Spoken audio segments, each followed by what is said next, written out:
하박국 3장 3절, 9절, 13절을 읽겠습니다. 하나님이 대만에서부터 오시며 거룩한 자가 파란 산에서부터 오시는도다. 그의 영광이 하늘을 덮었고 그의 영광이 세계에 가득하도다.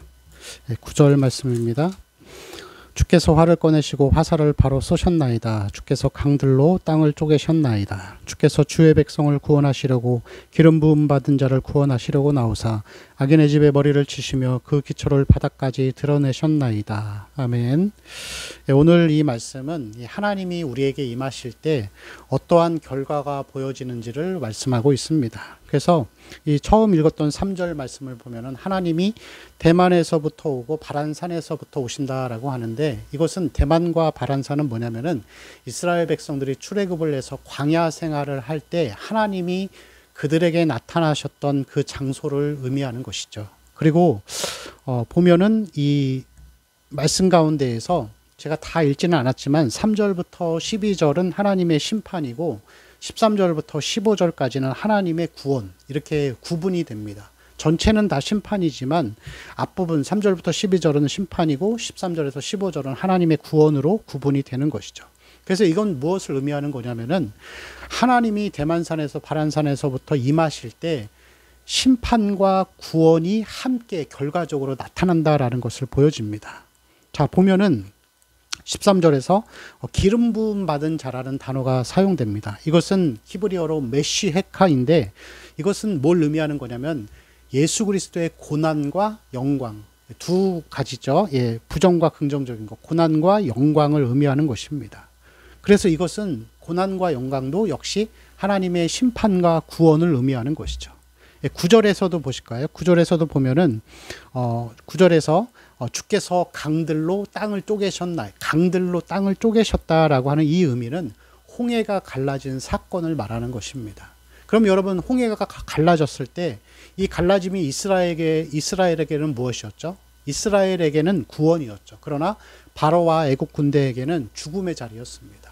그래서 여러분, 하나님이 임하셨을 때 어떤 사람에게는 그것이 구원이 되고 또 어떤 사람에게는 그것이 심판이 됩니다. 그래서 예수님이 마지막에 재림하실 때 그 자리가, 예수님이 이 땅에 오셨을 때 최후의 심판을 하시는데 우리에게는 어떤 자리죠?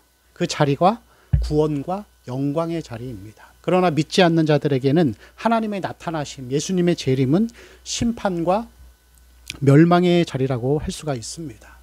여러분, 복음의 메시지도 그렇습니다. 이 복음의 메시지를 전해서 그것을 영접하고 회개하고 수용하면 그 사람에게는 하나님의 빛이 비치는 하나님의 이 구원의 시작이죠. 그러나 그 복음을 거부하면 그 사람은 몸은 살아있으나 영은 죽은 상태로 계속 심판의 상태로 살아가는 것을 보여줍니다.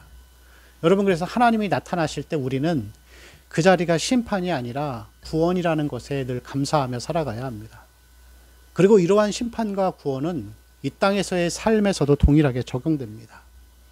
여러분, 우리가 이 땅에서 끝까지 믿음을 지키고 하나님의 이 말씀대로 살기를 소망하고 그러다 보면은 이 어려움과 고난이 많이 찾아오지만, 그러나 마지막에는 하나님이 임하실 때 그 자리가 이 고난 끝에 구원과 영광의 자리가 될 것입니다.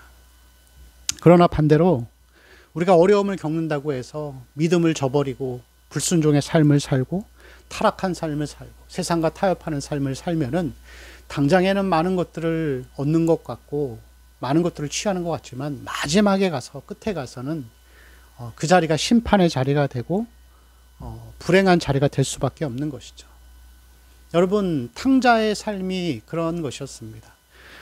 그가 돌아오게 하신 것은 하나님의 사랑과 구원이죠. 그렇지만 그가 그 자리에, 타락한 자리에 있었을 때는 하나님의 나타나심이 그에게는 심판의 시간이었습니다.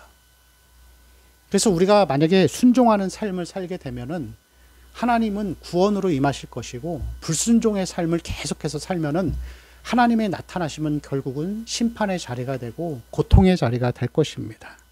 여러분, 그래서 늘 우리는 이 믿음의 자리에 서서 하나님의 나타나심을 늘 소망하고, 이 하나님의 나타나심이 책망과 심판이 아니라 구원과 사랑의 자리가 되기를 위해서 늘 끝까지 믿음을 지키고 살아가야 할 줄로 믿습니다.